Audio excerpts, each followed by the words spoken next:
안녕하세요, 채화님. 반갑습니다. 저는 남자친구와 이별을 했습니다. 이별을 한 지 일주일이 되었습니다. 마음이 너무 아픕니다. 붙잡지 않으려고 하고 있지만 감정이 흔들리고 잔잔한 고요함이 빨리 오기를 희망합니다. 채화님, 어떻게 하면 이 아픔을 덜고 조금이라도 빨리 평온해질 수 있을까요? 마음이 아프고 고통스럽고 괴로운 거는 이별의 순간이어서 그런 것도 있지만 마음이 지금 불편함은 꼭 이별이 아니더라도 우리의 삶에 찾아올 수 있습니다. 오늘 이 질문자님의 내용을 보면서 지금 이제 일주일 정도 남자친구와 헤어지고 난 다음에 지금 일어나는 여러 가지 감정 때문에 괴롭다라고 적어주셨는데, 이 감정이 사실 솔직한 거잖아요. 이 감정이 그 사람을 진정으로 아끼고 사랑했고 그 사람과의 추억 때문에 내가 마음이 아프고 그리고 아쉽고 모든 것이 괴롭고 여러 외로움 속에서 지금 있는 상황이다 보니까 이런 마음이 올라올 것 같습니다. 이별한 지 일주일밖에 안 됐으니까요. 그게 제일 중요하죠. 이별한 지 일주일밖에 되지 않았기 때문에. 2주가 지나면 조금 나을 거고, 그리고 한 달이 지나면 조금 나을 겁니다. 그러다가 또 문득 2달, 3개월이 지나도 한순간 한순간 그 사람과 비슷한 사람, 비슷한 목소리, 비슷한 향기만 느껴져도 본인의 마음이 그쪽으로 기울어서 괴로움이 갑자기 올라올 수도 있을 거예요. 하지만 중요한 건 시간이 지나면 지날수록 조금씩은 더 나아질 수 있다라는 겁니다. 오랫동안 함께한 인연일수록 더욱더 헤어짐이 아플 겁니다. 그게 연인과의 이별이든 또는 사별이든 이혼이 되었든 또 어떤 관계 속에서 소중한 지인 간의 인연이 또 마무리되는 그런 경우도 있을 거예요. 저는 항상 그 이별의 순간이 생기면 뭔가 우리는 이별을 하면 잃어버렸다, 놓쳤다, 또는 내가 지금까지 열심히 무언가를 해왔는데 그게 나로부터 빠져나가고 사라져버렸다, 이런 마음을 가지는 것 같아요. 그게 우리 인간의 마음이죠. 이별을 하면 이별의 순간은 잃어버림이 아니라, 저는 잃음이 아니라 다만 한마디로 배움의 순간이다 라고 저는 생각을 합니다. 모든 인연을 만나는 것이 배우는 순간이다. 모든 인연을 응대하는 순간순간이 삶을 배워가는 그런 순간이다. 저는 그걸 마음에 깊이 새기고 있습니다. 저도 많은 분들과 이별을 하고 사랑하는 사람들이 많이 떠나갔죠. 근데 그 순간마다 삶에서 많은 배움이 있더라고요. 누군가 떠나갔다는 것은 삶의 새로운 내 자신과의 만날 기회가 생기기도 하고, 그런 순간순간마다 더 많은 교훈과 그리고 배움이 있다는 걸 그때 깨달았습니다. 그래서 고통은 지나가거든요. 고통은 지나가는데 그 고통의 과정 속에서 깨달음이 있고 나에게 배움을 주는 그런 순간들로 남는다라는 것을 저는 마음속에 깊이 담고 있습니다. 얼마 전에도 한 분이 가족과 사별을 하고 명상센터 와서 마음을 조금 치유하기 위해서 오셨습니다. 그분이 지나간 것을 자꾸 후회하시는 거예요. 내가 못해준 거, 내가 좀 잘할 걸, 그러니까 이런 얘기를 자꾸 하셔서 제가 그분에게 이런 말씀을 드렸어요. 지나간 것은 돌이킬 수 없습니다. 그래서 예성인들이나 경전에 항상 많이 나오는 것이 이 문장이에요. 지나간 것을 되돌릴 수 없다. 이 문장이에요. 지나간 것은 후회해도 소용없다. 지나간 것을 고치려고 하지 마라. 지나간 것은 돌이킬 수 없다. 그러나 앞으로 우리가 나갈 길은 우리가 선택할 수 있다. 공자께서도 이와 같은 말씀을 하셨어요. 나에게 닥쳐온 어떤 일도 돌이킬 수는 없다. 하지만 앞으로 펼쳐질 일은 내가 만들어 나갈 수 있다.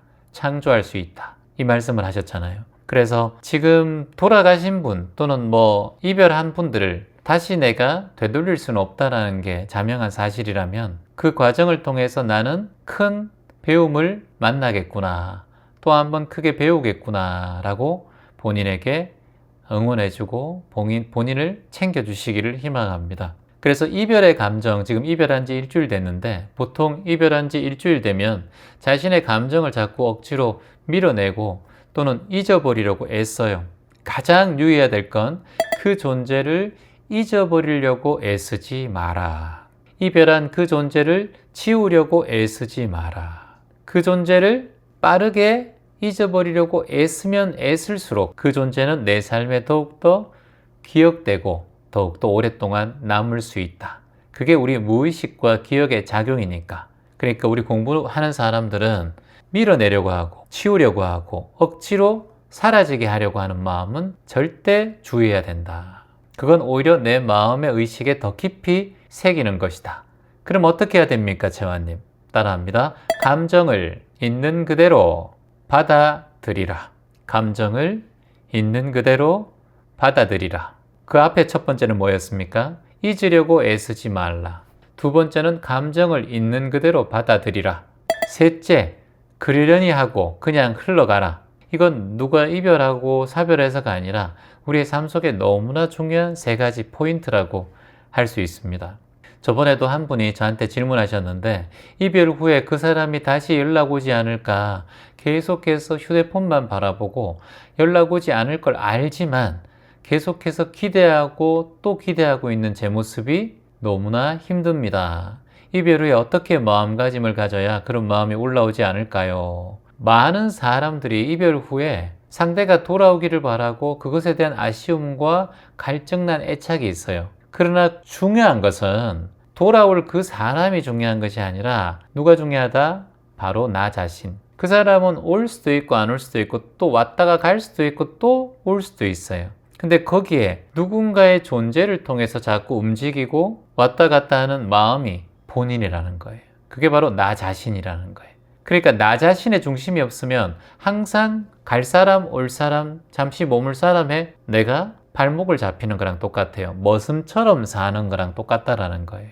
그러니까 중요한 것은 그 사람이 아니라 나 자신이다. 저번에도 한 여성분께서 사랑하는 분과 헤어지고 난 다음에 제주 기점명상센터에 오셨어요. 그분이 한 3개월 동안 4개월 동안 계속해서 울며 살았다는 거예요. 재환님, 어떻게 하면 이 울음이 좀 멈춰질까요? 이렇게 말씀하시는 거예요. 그리고 제가 그분에게 이런 말씀을 드렸어요. 지금 본인은 사랑했던 그 사람이 아니라 그 사람과 함께 했던 그 추억에 빠져서 그리워하고 있고 슬퍼하고 있다. 그 말씀을 딱 드리니까 그분이 눈을 번쩍 뜨시더라고요. 그게 무슨 말씀이세요? 제가 사랑했던 사람 때문에 힘든데요. 그게 아니라 그 사람과 함께 했던 소중한 추억 속에 자신이 사랑받고 자신이 보호받고 자신이 소중하게 여겼던 그 마음의 기억이 무의식 속에 깊이 새겨져 있어서 그런 것이 지금 이루어지지 않으니까 자신도 모르게 외롭고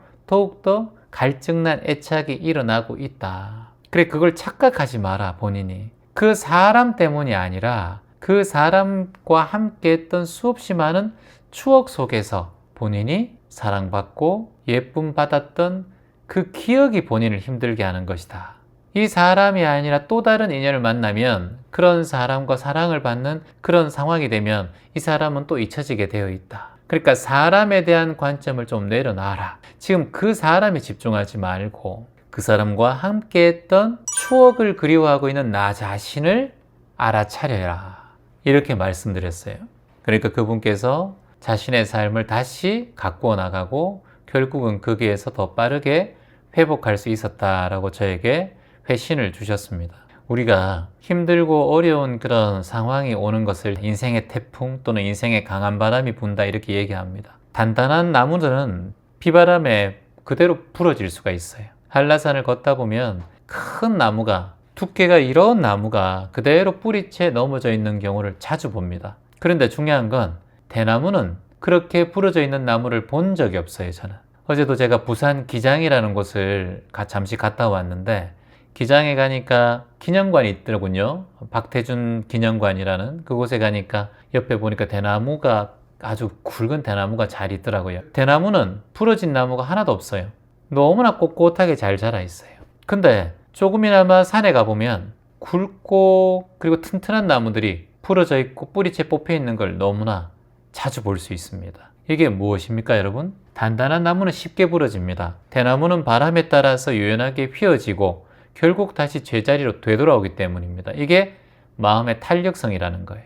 여러분께서 살아가면서 강한 비바람이 불 때가 있어요. 갑자기 사별을 한다든가 갑자기 큰 이별을 겪고 또는 갑자기 사업이 안 좋고 내가 큰 병에 걸리고 그럴 때일수록 우리 인생에 큰 태풍이 불고 큰 바람이 분다는 것을 우리는 알고 있어요. 근데 그때 잘못하면 인생이 부러질 수가 있어요. 그럴 때일수록 어떻게 된다? 유연해져야 된다. 물처럼 유연해져야 된다. 물은 어떠한 그릇에 담아도 그 물그릇에 따라서 형태를 바꾸잖아요.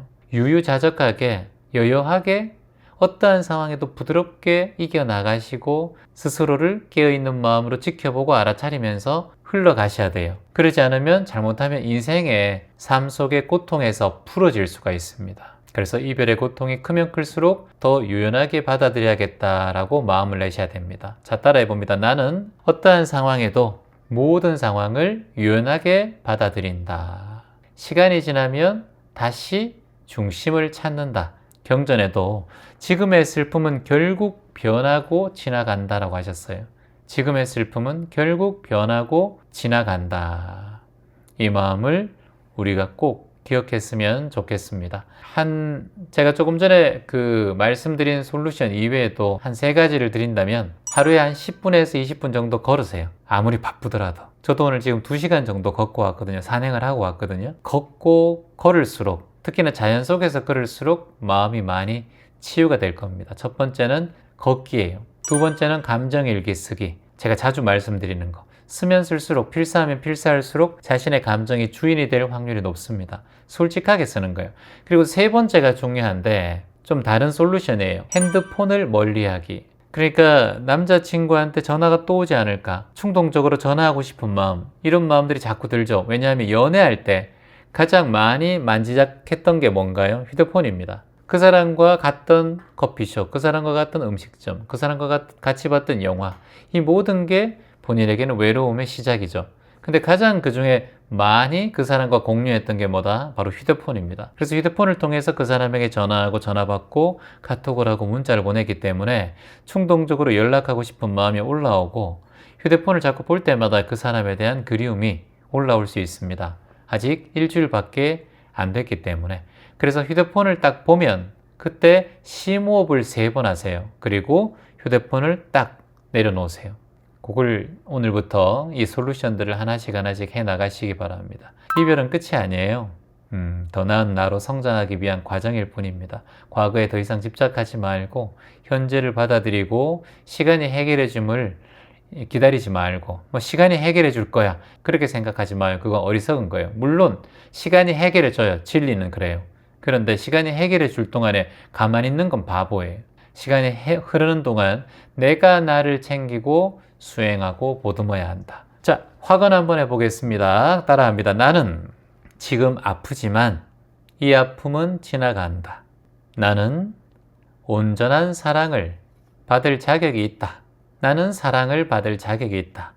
꼭 그 사람이 아니라도 나는 언제나 사랑을 받을 수가 있어요. 그리고 내 삶은 내가 선택한다. 그 사람의 인연이 아니라 내 삶은 내가 선택한다. 이렇게 마음을 내고 스스로에게도 붙잡지 마라. 딱 이렇게 얘기하고, 결국 지나간다. 붙잡지 마라. 나를 스스로 더 사랑할 기회를 만들자. 내가 나를 사랑할 수 있는 기회를 본인이 이 순간 만드셔야 된다고 저는 생각을 합니다. 그리고 본인을 온전하게 사랑하고 아끼는, 그리고 그 감정을 받아들이고 흘려보내는 그런 존재로 살아가시기를 희망합니다. 감사합니다.